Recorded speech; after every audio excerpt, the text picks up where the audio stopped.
नमस्कार, मैं डॉक्टर नरेंद्र गुप्ता एक बार फिर स्वागत करता हूं आप सभी का अपने चैनल होम्योपैथिक एनलाइटन में। आज जो मैं केस आपको दे रहा हूं, ये 7-8 साल की लड़की है, थोड़ा मोटी है, सुंदर है, गोरी है, पिलपिली जैसे थुल जैसे बच्चे होते हैं। तो इसका पूरा परिवार मेरे से इलाज लेता है, पहले से ही लेता है। इसने भी 1-2 बार पहले, बहुत पहले मेरे से दवाई ली है। तो इसकी जो बायां लेफ्ट नी है, घुटना, उस पर बहुत मोटी फुंसी निकली है। फुंसी कहते हैं पस्च्यूल को। और उसके चारों तरफ बहुत बड़ा एरिया, जैसे सेलुलाइटिस हो गया ना, बहुत बड़ा मोटा सख्त हो गया है और बड़ा लाल हो गया है, इन्फ्लेम्ड है ये। तो इसके आसपास का क्षेत्र काफी सूज गया है और लाल है। और इस लड़की ने हाफ पैंट पहन कर आई है, कच्छा जिसको हम बोलते हैं।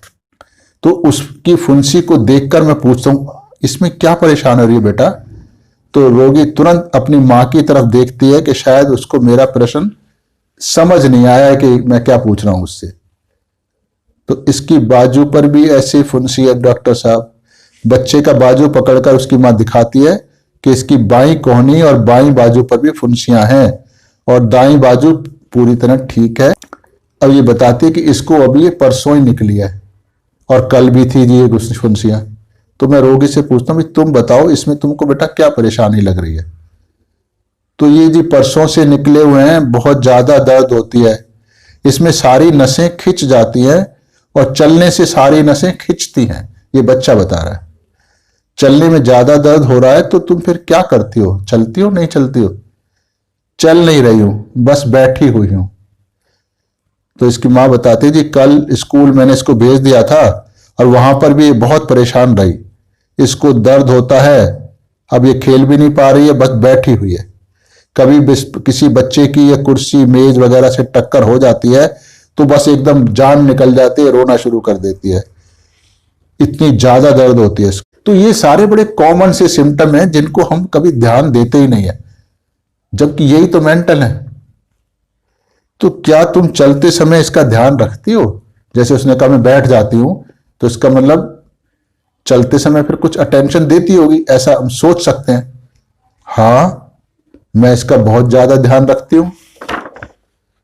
तो इसकी मां बताती है दर्द के कारण जी लंगड़ी टांग करके चल रही होती है। ये बड़ा कॉमन सी बात है। लोग कहेंगे ये क्या सिम्टम है, दर्द है तो लंगड़ी टांग करके ही चलेगा।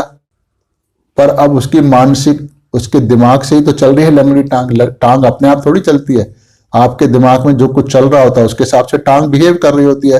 टांग का अपना तो कोई डिसीजन होता नहीं है। तो रोगी बताते हैं कि लंगड़ी टांग करके चलती हूं और सबको बोलती हुई चलती हूं कि थोड़ा साइड हटो, थोड़ा साइड हटो।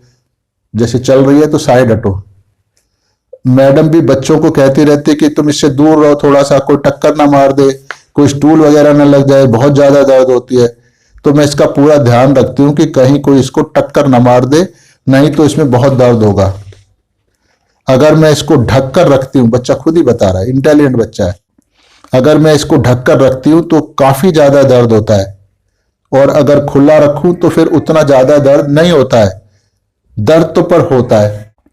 तो ढककर रख रहा है तो मुझको लगा शायद गरमाई से दर्द होता होगा। तो मतलब गरमाई से दर्द होता है, फिर धूप में फिर कैसा रहता है? धूप में तो सही रहता है जी, धूप में दर्द नहीं होता।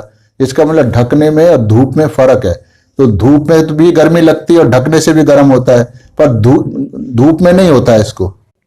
तो इसका मतलब तो ये हुआ कि कपड़ा छूने से दर्द होता है तुम्हारा। ये कल इसको मैंने पैंट पहना दी थी तो इसको तो बहुत तकलीफ हुई। मतलब वो पैंट के छूने से दर्द हो रही होगी तुम्हारे को, इसका मतलब वो। परंतु अपनी बात को पक्का करने के लिए फिर प्रश्न करता हूं मैं, तुम्हें पैंट के छूने के कारण दर्द हो रही थी या गरमाई के कारण दर्द हो रही थी?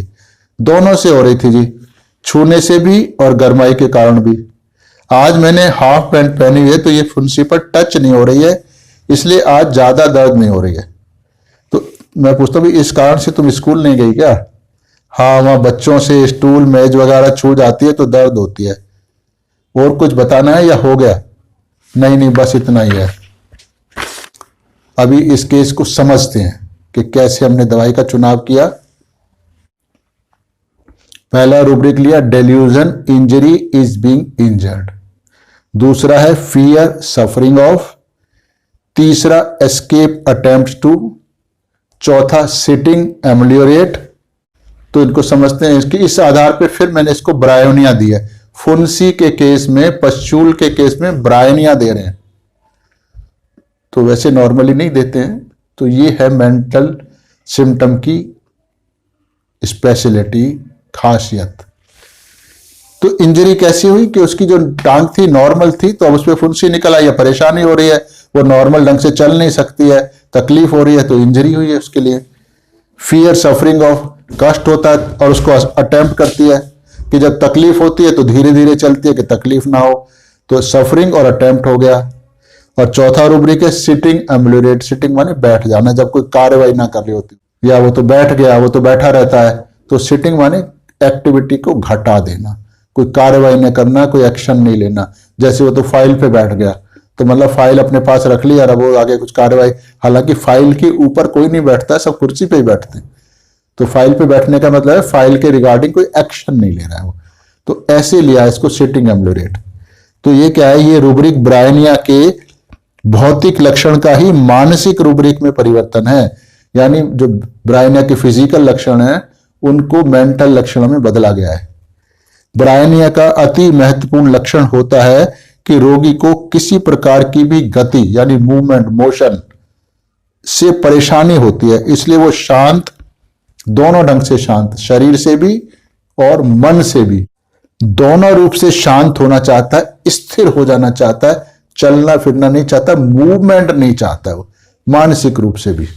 तो इस तरह मैंने इसको ब्रायोनिया 30 दी, खाने को दिया, बाकी एसिल दिया और कहा भी आप कल आइए दोबारा। तो कल तक तो छोड़ो, 1 घंटे के बाद ही उसकी फुंसी वो फट गई और धीरे धीरे वो सारा का सारा, अगले दिन तक तो 80-90% तक स्किन बिल्कुल जैसे कहना चाहिए सारी सूजन, सेलुलाइटिस वगैरह हट के बिल्कुल पिचक गई थी, नॉर्मल लेवल पे आ गई थी। उसके बाद तो दवाई लेने की जरूरत होती नहीं है, अपने आप सेल्फ हीलिंग, जब तकलीफ कम हो जाती है तो मरीज लौटता नहीं है। पर क्योंकि मेरी सोसाइटी में रहते हैं तो पता लग ही जाता है कि हमारी दवाई का क्या असर रहा, क्योंकि ये और चीजों के लिए आते रहते हैं। तो इस तरह हम एक अनप्रेजुडाइज्ड होके चलते हैं। जो सामने रोगी बता रहा है आप उसको लो, उसको रूब्रिक में कन्वर्ट करो या ना करो, उसकी पर्सनालिटी को मैच करो कि इस वक्त इस मरीज की मानसिक अवस्था कौन सी दवाई की मानसिक अवस्था से मिलती है, दोनों को मैच कर लो, दवाई दे दो, चाहे बीमारी उसको कोई भी हो वो ठीक हो जाएगी। धन्यवाद।